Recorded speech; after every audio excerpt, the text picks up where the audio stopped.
Hey guys, what's going on? I'm Ryan Fenners and welcome back to the Fentertainment channel. On today's video, we are going to be fixing the climate controls on this 85 C10 for around $1. Be sure to stay tuned.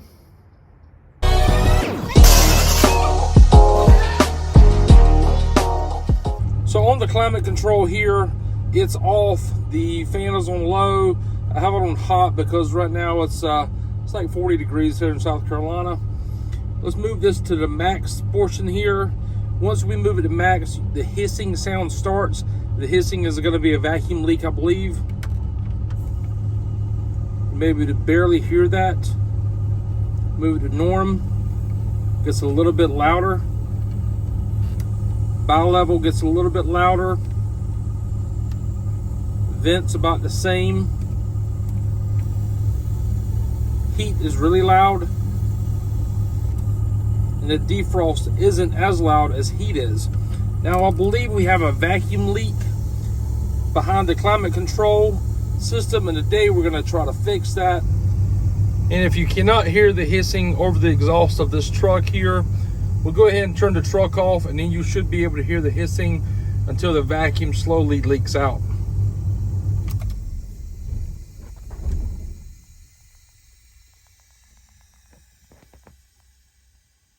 Now, in order to get to the climate control portion of this, it's going to take a 7mm nut driver to remove the 4 bolts that's holding it in place. Now, once you have the bolts out from the climate control, there's going to be like 5 connections. The first connection is going to be over here on the driver's side, and this vertical arm piece. This right here will pop and go off. There's another connector back here that's on this orange section here. You have your vacuum switch back here. You have a light socket here. This light socket illuminates the panel there. Now underneath the climate control, there's a rod. Not sure if you can see it. It operates the main blend door from hot and cold. So we got the vacuum switch out here. As you can see, the vacuum lines that's go into each part of the climate control system to open those vacuum operated doors. There's the lines there. And on this switch here, it actually used these little bolts. Now, you see that the threads are very coarse because it goes into plastic of the climate control. The socket that was used to remove the bolts was a 1/4 inch. So as the truck's running, I have the switch out here. It's not hissing at all in this location here. If I turn it, it starts to hiss, as you can hear that. Now, in order to remove the vacuum lines from the back of this white piece, right there above my thumb is a little metal clip. Those need to be removed from each side. There's one there, and there's one there as well. So we need to remove both of those before we can get the vacuum plug off the back of this switch here. Those are the 2 clips that you need to remove. I just used a real small flathead screwdriver in order to remove those. And I just rocked the little clips back and forth until they finally came off of both of these pieces of plastic here. The back of the vacuum port here is very pliable. It's not real hard plastic. It's easily removed with just a small flathead there. See if we can get it all the way off with our hands here.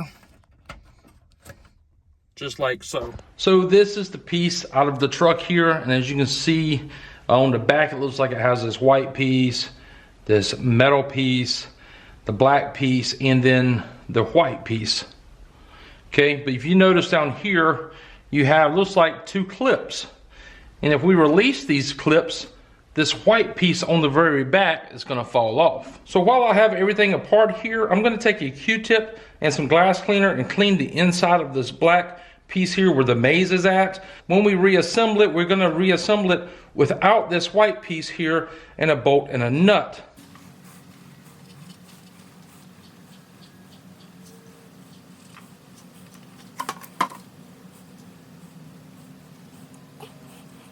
That's not the fix. We're gonna get to that in just a minute. So I just got back from the hardware store and I got some 2 bolts, a washer, and a nut. And it cost me $1.56 for all of this.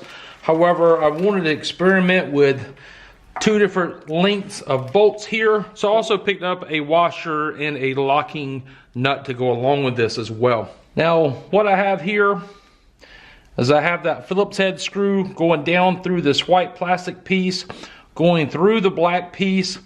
I have the star spring on the back, the washer, and the nut. Just for a little extra durability, I'm gonna just place a little bit of this blue Loctite against the threads, just a little bit to help hold it in place. That maybe is not needed, but that's what I'm doing. All right, so we're gonna tighten it up using a Phillips head screwdriver from the white side. And on the back, I'm gonna use a 9mm and snug it up pretty good. Now, you don't need to do a bunch of ugga-duggas on here. Just tighten it up pretty good. What we want is the unit to be able to turn still. Like right now, it's still being able to turn. It's just a little bit harder to turn. And we don't need it as loose as it was. So we're gonna run with that and go put it back in the truck and see if it makes a difference. So we're back in the truck. The truck's running.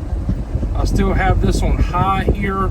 And this right here doesn't do anything right now because the vacuum switch is unplugged. Now, there's no hissing coming from the vacuum switch anymore.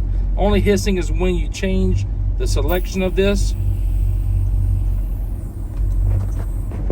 and it goes away. So this right here is now working properly. We just got to reinstall everything through the steps, putting everything back to the climate control, and we can fully test it out again. So on this black piece here, this is the piece that goes into the selector switch. It's shorter than the bolt is, so the bolt needs to be trimmed down some because the bolt is starting to hit the back of the climate control. So I'm gonna just take a wheel here and shorten the bolt up a little bit and put it back into place. So we'll go ahead and trim the bolt down some. This was the 3/4 bolt. I thought it was gonna be short enough, so maybe a 1/2 inch would be the way to go. So that's what I've done there. I just took the 3/4 bolt, shaved it down some. Now it should fit in the back of the climate control housing just fine.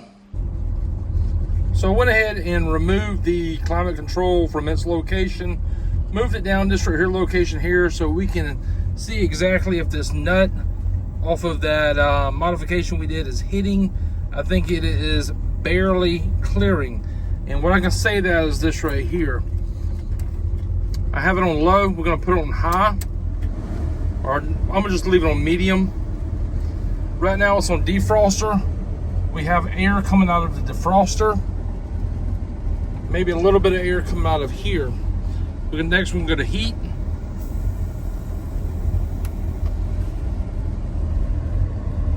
This right here isn't hissing anymore. We have more air coming out of here. We have no air coming out of the defroster. Next, we're gonna run to vent.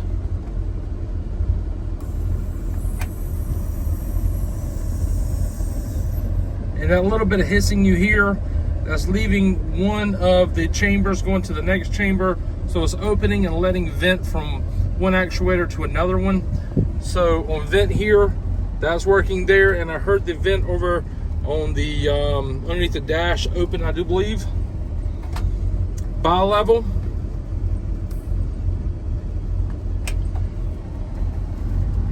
It's coming out of here, and it's also coming out by the foot down there, which it would never do that to begin with. Next, we're going to normal.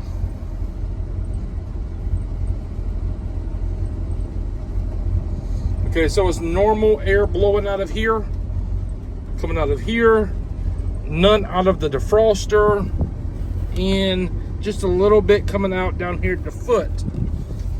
Next thing I'm gonna do is put it to max. So once we put it to max, I'm not gonna touch the fan control here, and we're gonna hear it ramp up.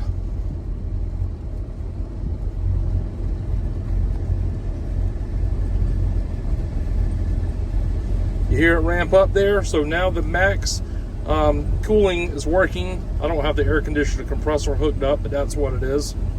And we go to off. It's not working anywhere. So this is now working like it should. That nut is barely touching, if any. So it's not working. So if you're gonna get a nut, I would suggest getting one without that locking feature that's on there. So there it is, guys. Everything is back together in the truck, and it's working great. Hope this helps some of you guys, and if it's so, please drop a like, comment, subscribe, and click the bell notifications for more upcoming videos on this 1985 Chevrolet C10 truck.